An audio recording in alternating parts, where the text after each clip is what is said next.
vendredi dernier sur les crédits impact, donc les financements durables.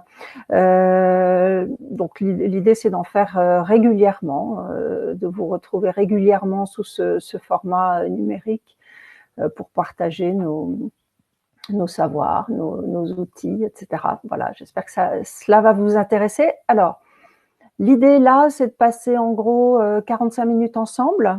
Je vais vous donner quelques petites règles pratiques. D'abord, pour les slides, vous les recevrez après par mail. Donc voilà, pas d'inquiétude, vous aurez tout ça.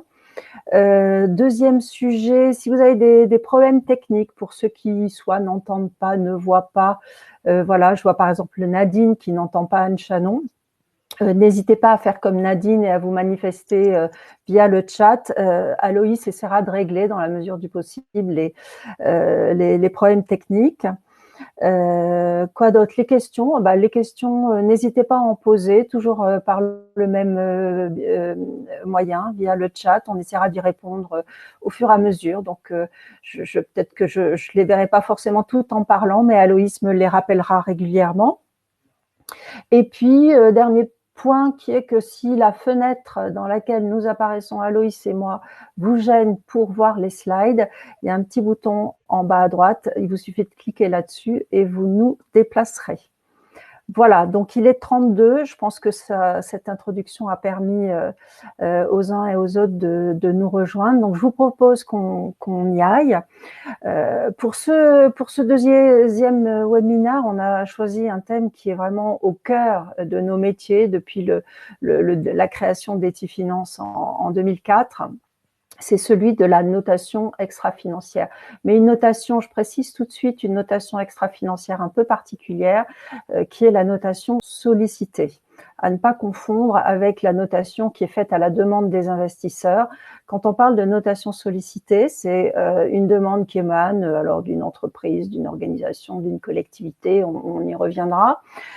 Et cette notation, elle va être faite sur la base d'informations venant pour l'essentiel de l'intérieur de l'entreprise. On y reviendra aussi, des documents, des interviews, ce qui n'est pas le cas des notations qui sont réalisées, des notations qu'on va appeler non sollicitées pour les investisseurs, payées par les investisseurs et qui se font uniquement sur la base de documentation publique. Voilà, donc cette introduction étant faite pour lever toute ambiguïté, je vous propose déjà de vous dire un mot pour ceux qui ne nous connaissent pas bien d'où nous parlons.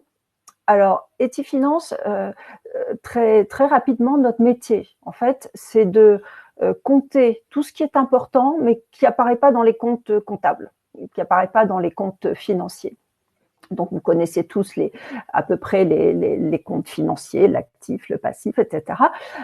Nous, ce qui nous intéresse, c'est ce qui est en dessous, tout ce qui ne se voit pas bien, ce qui ne se comptabilise pas bien, qui, par exemple, alors ça peut être des actifs comme des passifs, hein, des valeurs positives comme des éléments moins positif, relatif à votre capital client, à votre capital humain, à votre capital R&D, à votre réputation de marque, etc.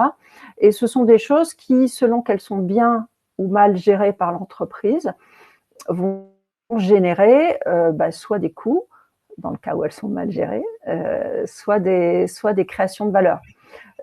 Typique, on prend une mauvaise gestion RH qui pourrait se traduire par un climat social dégradé, une hausse de l'absentéisme, voire du turnover. Tout ça sont des coûts supplémentaires pour les entreprises.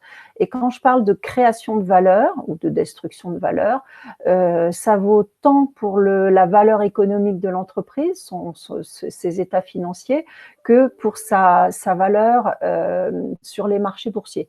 Et on voit bien à l'heure actuelle sur les marchés boursiers que les valeurs qui ont une forte dose ESG, celles qui se tiennent bien en termes d'environnement, de social ou de gouvernance, résistent mieux que d'autres à l'effondrement actuel des marchés. Donc voilà, une intro sur le genre de métier qu'on fait.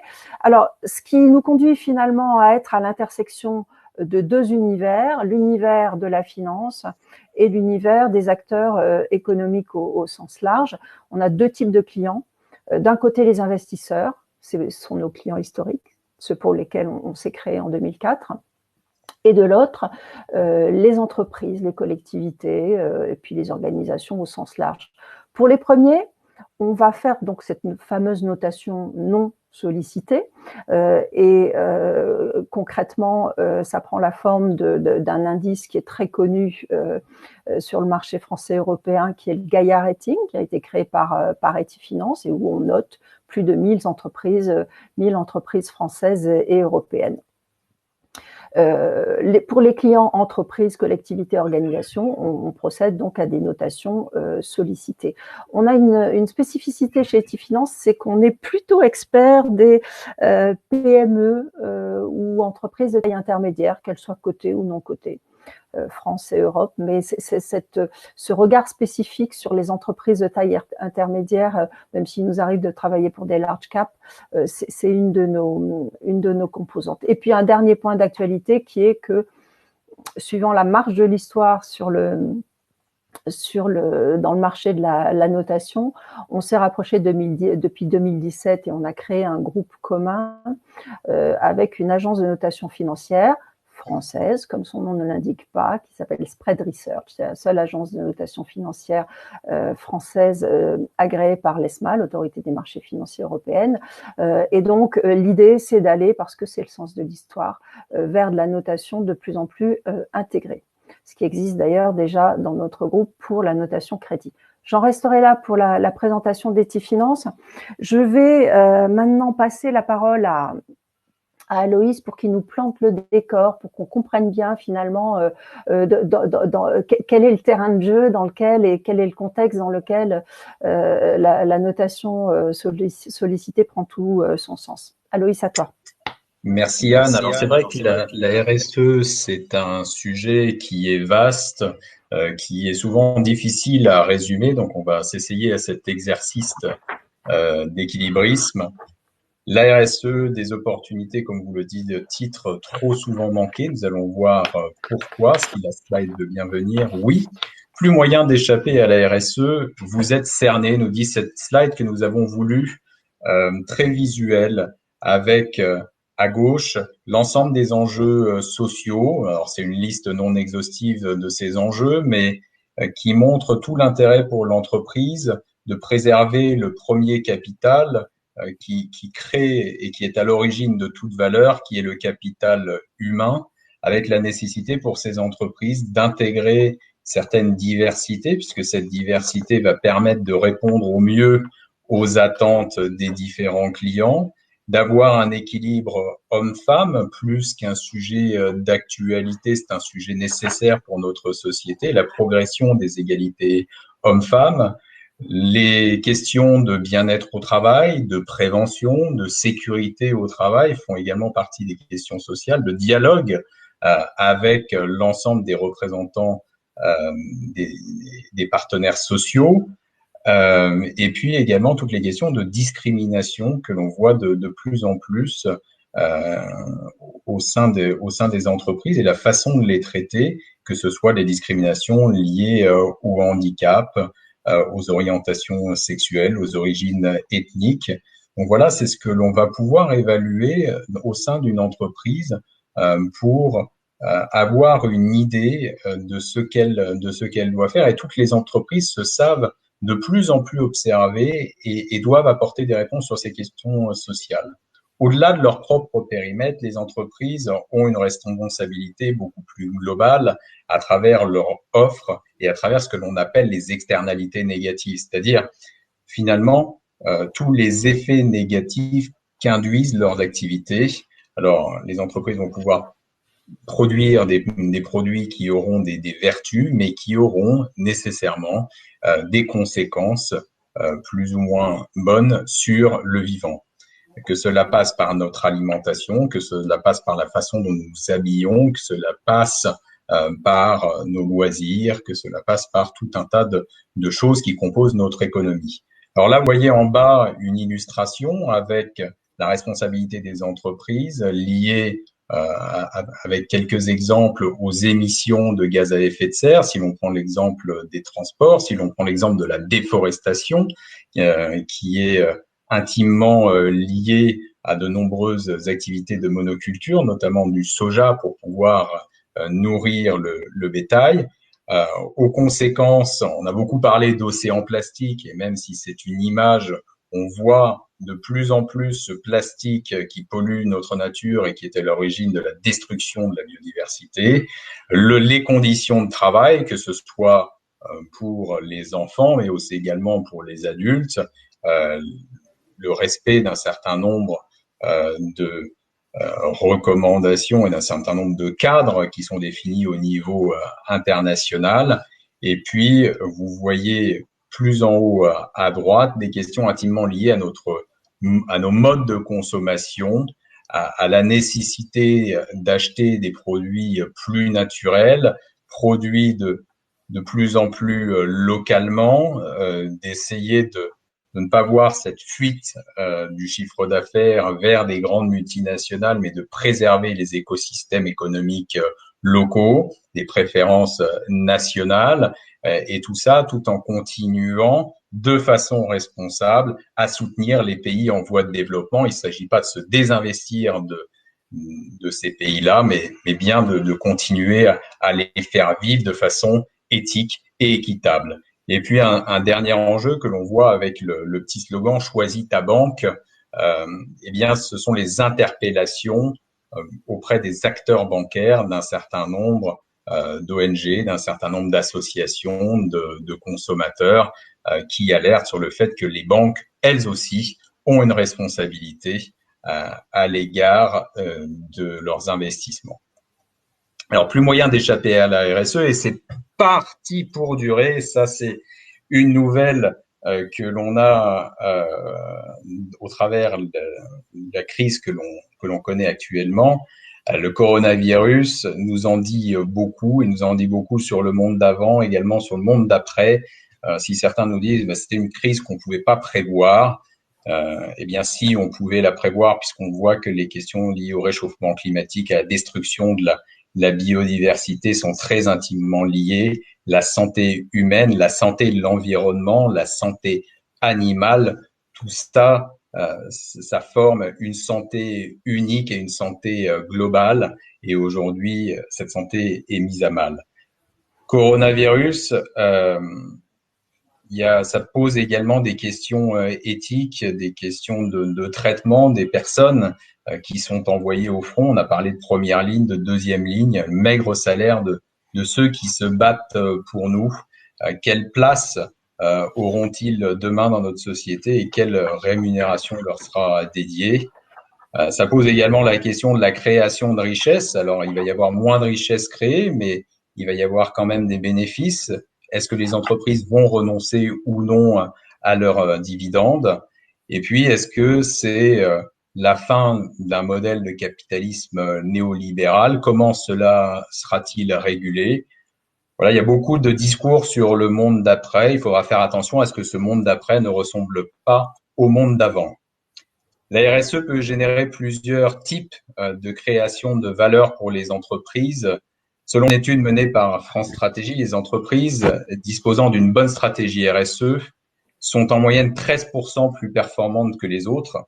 L'autre atout de la RSE, on l'a vu avec les slides d'avant, c'est bien sûr si l'on traite certains enjeux, eh bien il peut y avoir des retombées positives et des retombées économiques.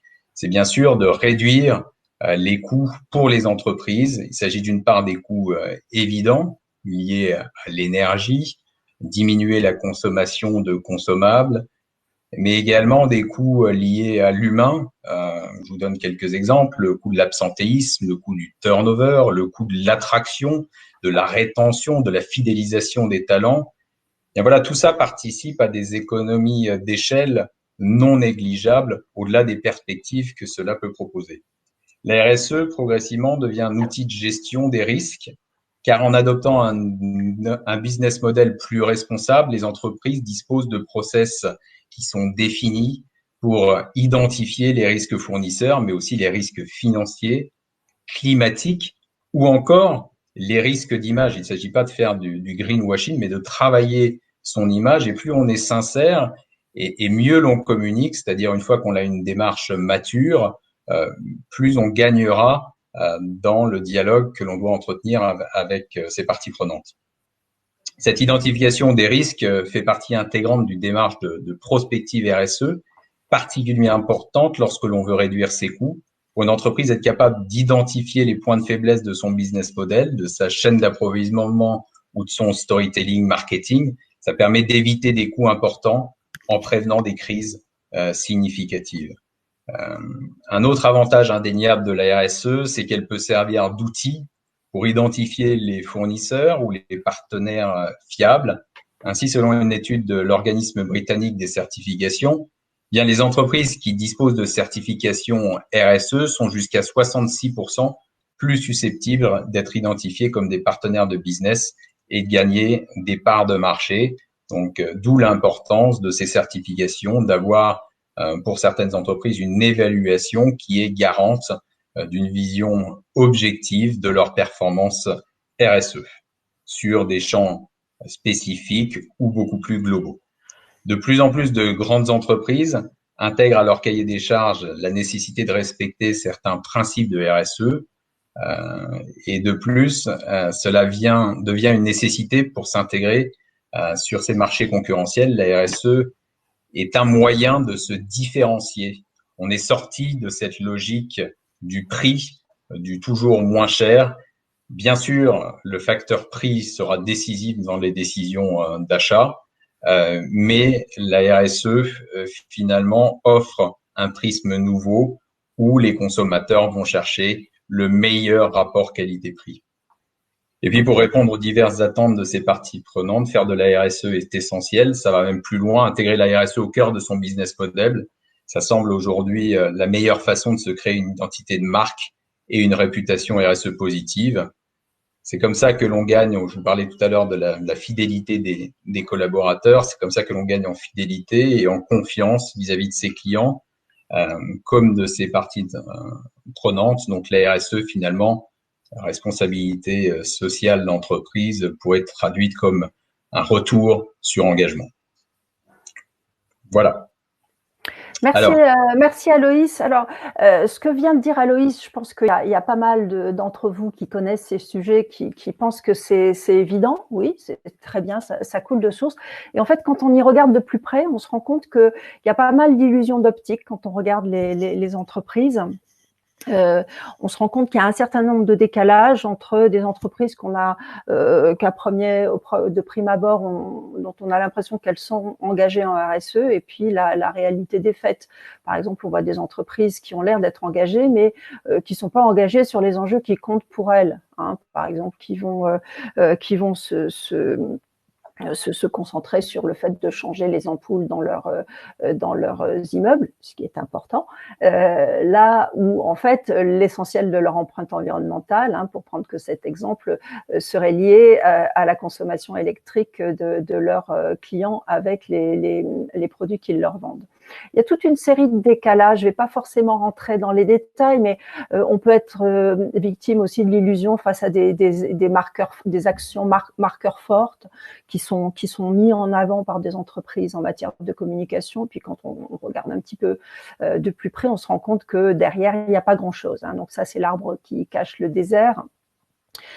On se rend compte aussi que c'est le quatrième point. On a face à soi des pure players, par exemple des énergies renouvelables, qui vont dire nous de toute façon nos produits sont contributifs positivement et voilà et on considère que forcément ces acteurs-là sont responsables. Non, on peut être un acteur des énergies renouvelables et pas particulièrement responsable. Donc il y a toute une série d'effets d'illusion qu'il est important de pouvoir bien cerner pour savoir où en sont réellement les entreprises, que ce soit à l'interne ou vis-à-vis des parties prenantes externes.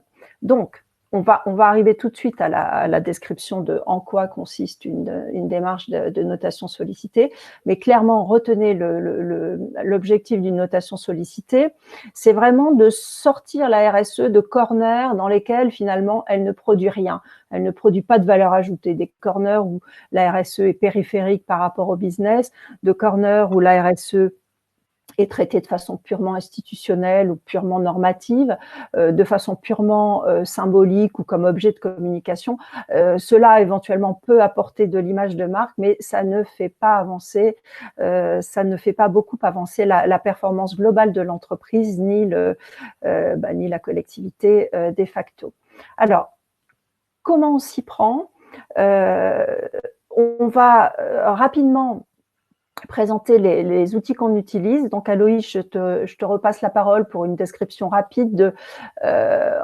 alors non, je te repasse pas la parole tout de suite parce que je vais dire pourquoi finalement on a des clients malgré tout qui nous sollicitent pour se faire noter, hein, y compris des clients qui sont pas forcément très avancés dans la structuration de leur démarche, mais veulent savoir où ils en sont. On a des clients qui viennent vers nous à la fois pour des finalités internes et des finalités externes. En interne, ça va être par exemple le cas d'une prise de poste d'un nouveau dirigeant responsable RSE, ou alors de la fin d'un cycle stratégique et de la nécessité de redéfinir une démarche RSE. À ce moment-là, la notation sollicitée, ça permet de faire un état des lieux, de commencer déjà à engager les équipes parce qu'on va les voir, on leur pose des questions, etc. Et donc, ça donne des bases pour reconstruire la nouvelle stratégie. En vitesse de croisière, c'est un outil de pilotage. Par exemple, on a les aéroports de Paris qui nous demandent de les noter de façon volontaire tous les 2 ans depuis 2014. Pourquoi? Parce que le thermomètre est connu de toutes les équipes et c'est un outil de pilotage fin, si fin que c'est un outil qui est utilisé comme levier d'incentivation des équipes. À côté de ça, il peut y avoir des intérêts externes, des entreprises qui vont utiliser ces éléments en communication financière, par exemple, de façon générale ou vis-à-vis de la communauté des investisseurs responsables. De plus en plus, on voit des entreprises qui, au moment de s'introduire en bourse, viennent nous demander une notation parce qu'elles comprennent bien que c'est une façon de soit valoriser certains atouts spécifiques qu'elles ont, soit de toute façon de parler à une communauté plus diversifiée d'investisseurs et de toucher des investisseurs qui sont plus dans une logique fondamentale. Et puis, de plus en plus, c'était l'objet du webinaire de vendredi, je n'y reviendrai pas, parce que il est possible de produire, d'optimiser sa politique de financement grâce à ce type de critères extra-financiers. Alors, il y a 3 façons de procéder. On va centrer sur la troisième, qui est la notation sollicitée plus approfondie. Sachez quand même, je n'entrerai pas dans les détails puisque vous aurez les slides, qu'il y a 2 autres types d'outils pour une notation sollicitée qu'on peut être amené à utiliser. Première méthode qui est celle du scoring extra-financier, un questionnaire qu'on remplit et une note qui s'incrémente et qui se concrétise de façon automatique au sens où il n'y a pas d'expertise d'analyste extra-financier qui va poser un regard subjectif sur la performance de l'entreprise. Donc, scoring extra-financier, intéressant pour aller vite et pour se comparer à d'autres entreprises qui ont répondu au même questionnaire. Autre type plus qualitatif, où on ne produit pas de notation, mais qui est intéressant pour, avant de se lancer dans la définition d'une démarche RSE, on procède à ce qu'on appelle des diagnostics flash. Mais ce dont on voudrait vous parler aujourd'hui, c'est ce qu'on appelle les évaluations stratégiques. C'est ce qu'on fait par exemple pour les aéroports de Paris, ce qu'on a pu faire pour la ville de Paris, pour la région Bourgogne-Franche-Comté, pour le groupe Getlink par exemple. C'est ce qu'on appelle l'évaluation stratégique. C'est-à-dire que là, on n'est vraiment plus dans une démarche standard, mais dans une démarche approfondie avec des outils qui sont vraiment construits sur mesure pour bien capter la valeur propre de l'entreprise et ses risques propres, qui nous permettent de produire une notation globale et détaillée, on y viendra, et de produire également une analyse des forces et des axes d'amélioration.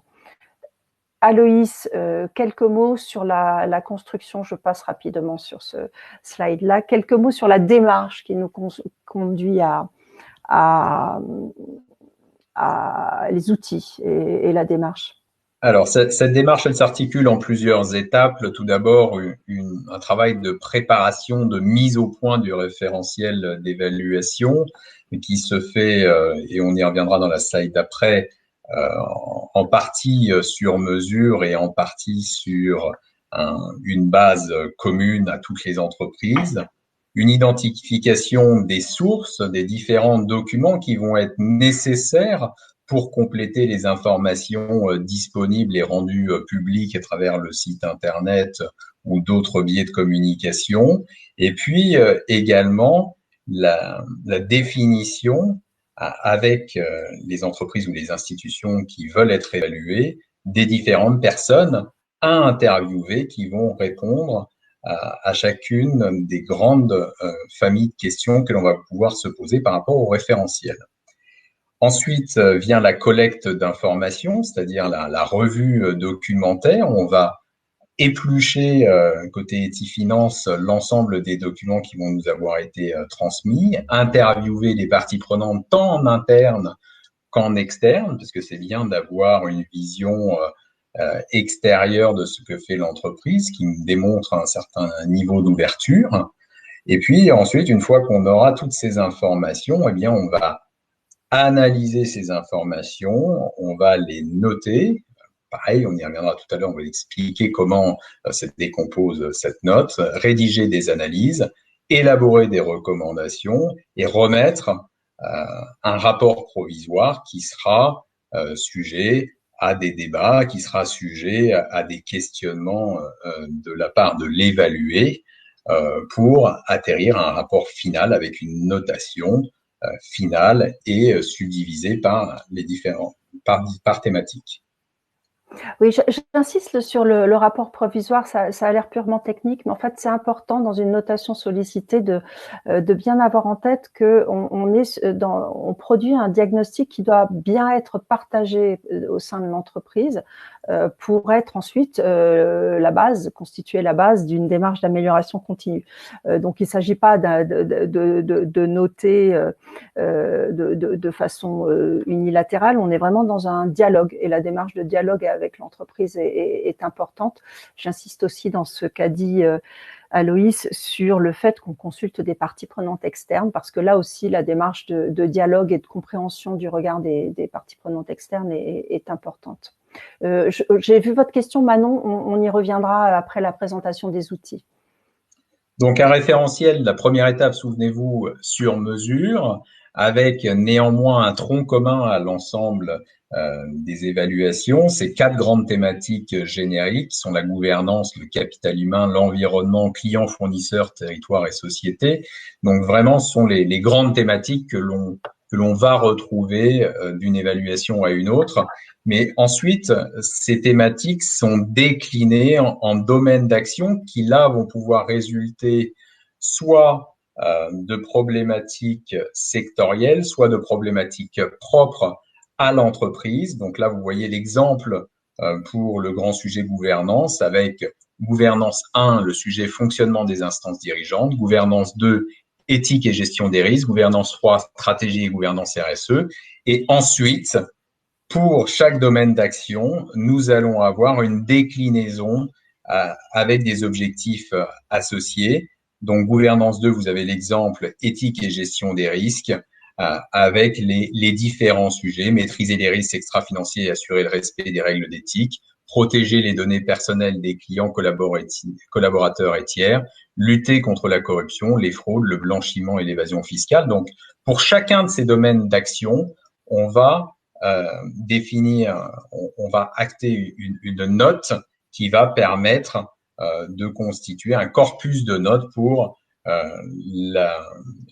l'évaluation par grande thématique et l'évaluation finale. Donc, voyez, au travers de ce que vient de vous dire Aloïs, je remonte sur ce slide-là, on part d'une base qui est une base standard, hein, pour l'essentiel adossée adossé à la norme ISO 26000, qui est une norme consensuelle au niveau international, mais pas que, d'autres standards internationaux. Et donc ça, c'est la base standard, mais ensuite, on essaye de se rapprocher au plus près des risques et de la création de valeur de l'entreprise. D'où le fait que ce soit sur mesure. Je m'arrête là une seconde pour répondre à Manon qui demande comment une entreprise peut-elle être responsable sans être contributive. Au travers de cet exemple-là sur la gouvernance, sur ce focus gouvernance, vous voyez qu'on balaye toute une série, c'est vraiment un screen très très complet, 360 des réalités de l'entreprise, et que on balaye énormément de thématiques qui ont trait au fond à comment vous dire, au fait que l'entreprise se comporte bien, qu'elle se comporte bien vis-à-vis de ses parties prenantes externes, vis-à-vis de ses collaborateurs, vis-à-vis de l'environnement, qu'elle essaye de maîtriser ses risques, qu'elle est d'une personne, on dirait que c'est quelqu'un de bien. Mais ça ne veut pas forcément dire qu'elle a une contribution positive. C'est un point très important. Ça fait partie, le fait d'avoir des impacts positifs. Un des objectifs associés, ça va être le fait de mettre sur le marché des produits et des services qui ont un impact positif. Mais au fond, on peut tout à fait être une entreprise responsable, et Manon, d'ailleurs, vous verrez, je conclus là-dessus, on peut être une entreprise responsable sans forcément donc se comporter très bien, de façon générale, vis-à-vis de tous ces publics, et être une entreprise éthique, sans être forcément avoir un impact positif. Et c'est tout l'enjeu. Vous me tendez la perche pour ma conclusion, mais j'y arrive pas tout de suite. C'est tout l'enjeu de la notation extra-financière aujourd'hui et demain, que de cerner de mieux en mieux la notion de contribution. Je vais y revenir. Alors, ces objectifs associés, donc vous voyez là sur l'éthique, on a parlé de 3 objectifs associés. Ces objectifs associés, on va les passer chacun au crible de 3 grands principes. Est-ce qu'il y a un cadre bien défini, une politique, des objectifs cibles? Quelles sont les actions qui sont déployées? Quelles sont les équipes qui sont engagées? Est-ce qu'il y a un processus d'évaluation, d'amélioration? Et puis surtout, quelles sont les performances? Est-ce qu'il y a des indicateurs clés d'ailleurs pour les suivre, ces performances? Est-ce qu'on voit des améliorations, etc. Et donc, en fonction pour chaque objectif associé, de la note qu'il va obtenir sur chacun de ces 3 grands principes, il aura une note de 0 à 100. Et c'est à partir de là que se construit la note. La moyenne arithmétique des 3 objectifs associés. Là, on était sur 3 objectifs associés liés à l'éthique et au risque financier. La moyenne arithmétique permet de créer la note du domaine d'action. Domaine d'action, maîtrise des risques et de l'éthique. La moyenne arithmétique de ce domaine d'action avec les autres domaines d'action liés à la gouvernance, ça permet d'arriver à la note de la thématique, en l'occurrence gouvernance. Et la moyenne arithmétique des 3 ou des 4 ou des 5 grandes thématiques, capital humain, environnement, etc., permet de produire la note globale de l'entreprise. On peut avoir des cas de figure où des entreprises vont choisir de surpondérer certaines thématiques ou certains domaines d'action. C'est pas le plus courant, mais ça peut apparaître. Et donc, in fine, vous avez une note qui permet de situer l'entreprise sur une échelle de maturité en 5 positions que vous avez là, qui va de maturité très faible à maturité exemplaire. Et le but du jeu étant globalement de passer d'une catégorie à l'autre au fil du temps. Puisque une fois qu'on a calé un référentiel d'évaluation pour une entreprise, ça va être toujours chaque année le même référentiel permettant de capturer la progression de l'entreprise.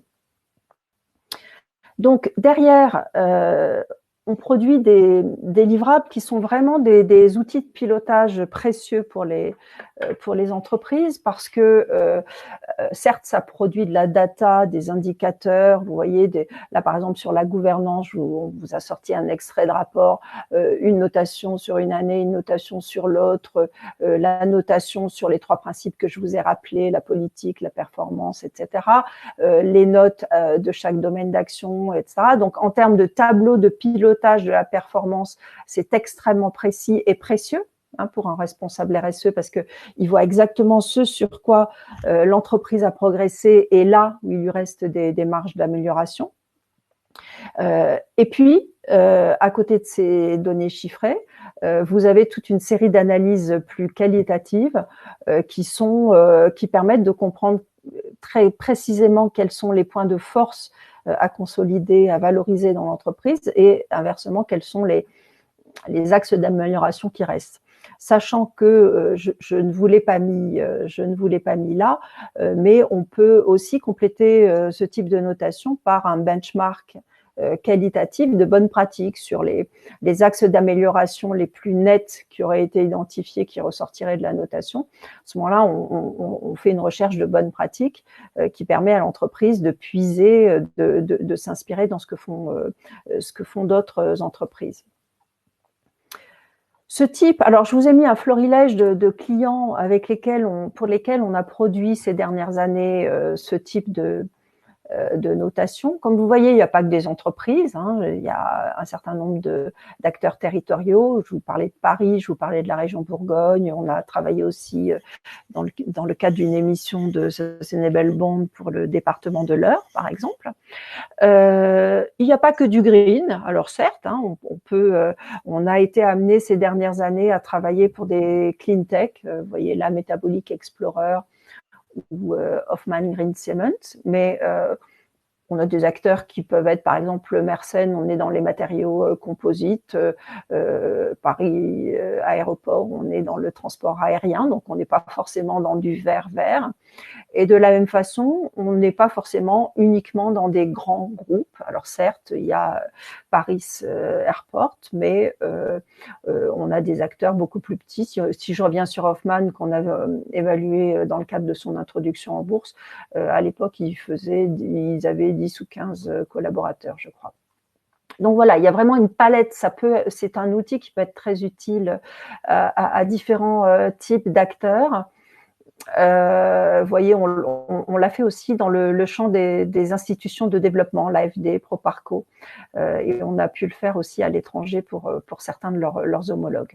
Donc c'est une action, on a aussi pas mal travaillé dans le champ du logement social. Donc voilà, c'est un outil qui permet de détecter des gisements de performance accrue. Et alors, je résume, si je résume en gros l'intérêt de cet outil, c'est vraiment un outil anti-RSE washing. Je vous citais les illusions d'optique qui pouvaient donner l'impression qu'une entreprise était engagée en RSE quand elle ne l'est pas tant que ça. Eh bien là, ça permet vraiment de se demander à l'interne si on avance sérieusement et suffisamment à l'aune des enjeux matériels de l'entreprise, et si on engage bien toutes les équipes, eu égard aux objectifs qu'on s'est donnés. Avec la possibilité, pardon ? Puis ça pose aussi pardon Anne, ça pose aussi la question de la communication, c'est-à-dire une entreprise ne va pas prendre la parole en externe ni même en interne sur des sujets qu'elle ne maîtrise pas nécessairement. Donc là, c'est un bon radar pour savoir les sujets sur lesquels on peut communiquer, c'est des sujets sur lesquels on a des perspectives, même si on n'est pas bon, parce qu'on a l'intention d'être meilleur, et de vraiment avoir une vision objective de l'état des lieux sur l'ensemble du scope. Sachant que ce qui est important aussi de comprendre, c'est qu'on n'est pas, bon, certes, la conformité, on la regarde, la compliance, on la regarde, mais nous, ce qui nous intéresse, c'est vraiment la RSE au sens transformationnel, c'est-à-dire une fois qu'on est vraiment sur les enjeux business et matériels de l'entreprise, est-ce que l'entreprise se donne les moyens de faire bouger les lignes à l'interne, d'engager la ligne managériale, de mettre en place des processus qui vont faire que l'entreprise va perdurer dans cette démarche au-delà même des personnes qui vont l'avoir initiée, et que l'entreprise va toucher des dividendes, enfin créer de la valeur avec cette démarche-là. Donc c'est vraiment un processus qui est très intéressant et qui aide les entreprises à structurer leur démarche. Mais, et donc j'en viens à ce point, Manon, que vous souleviez, nous, il nous paraît important aujourd'hui d'aller au-delà simplement de la simple logique de responsabilité. Globalement, tous les acteurs de la notation extra-financière mettent l'accent sur la responsabilité, alors même que le sujet, de plus en plus, si on veut atteindre les objectifs de transition et de changement de modèle économique qui sont nécessaires. Le sujet, c'est vraiment celui de la contribution. Raison pour laquelle on a mis au point il y a 2 ou 3 ans un outil de notation spécifique par rapport à ce que nous venons de vous décrire là, qui est un outil qui permet de mesurer la contribution au développement durable et de pondérer cette contribution à 50% au même niveau que la maturité qui est elle aussi pondérée à 50%. Donc là, on va voir par exemple des acteurs très contributeurs parce que par exemple ils sont dans les énergies renouvelables mais à faible niveau de responsabilité. Donc là, leur enjeu sera de passer dans le cadran en haut à droite. Et inversement, des acteurs très, très engagés, très responsables, très sérieux, très rigoureux, très qualitatifs, mais ne produisant pas grand-chose en termes d'impact positif, ne se préoccupant pas forcément de revisiter leur portefeuille de produits et de services dans le sens d'une contribution positive au développement durable. Donc voilà, peut-être que en saison 3, dans un webinaire à venir, c'est un sujet qu'on sera amené à développer. Il y en a bien d'autres.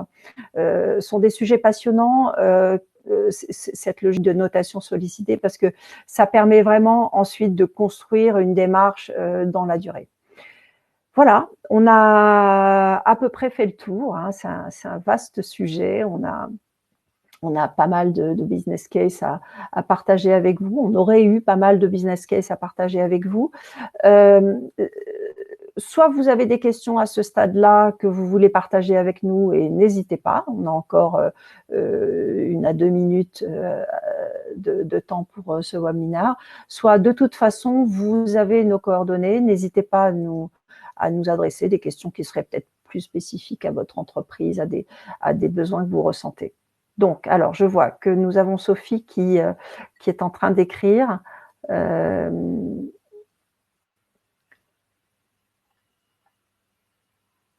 Mais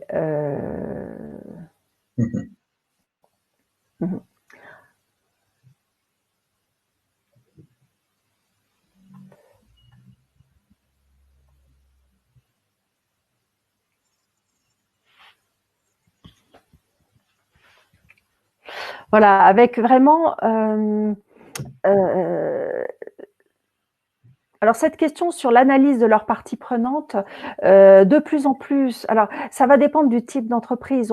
Plus on va vers des ETI ou des PME, moins ces sujets-là sont bien maîtrisés. Donc il y a vraiment un travail qui consiste à poser les bases d'une démarche RSE, qui consiste déjà à se questionner sur qui sont ces parties prenantes et quels sont leurs enjeux. Globalement, après, il y a une logique comment vous dire, il faut apprivoiser cette idée de questionner ses parties prenantes quand on fait un bilan 360 de sa RSE. On force jamais la main des entreprises qu'on va noter pour qu'elles le fassent, mais on essaie de leur expliquer qu'il y a une vraie logique d'enrichissement, d'angles, de diversification des angles de regard et beaucoup à apprendre quant aux attentes de leurs parties prenantes. Donc oui, il y a un certain nombre d'entreprises qui n'analysent pas leurs parties prenantes sérieusement, tout simplement parce que ça fait pas partie de leur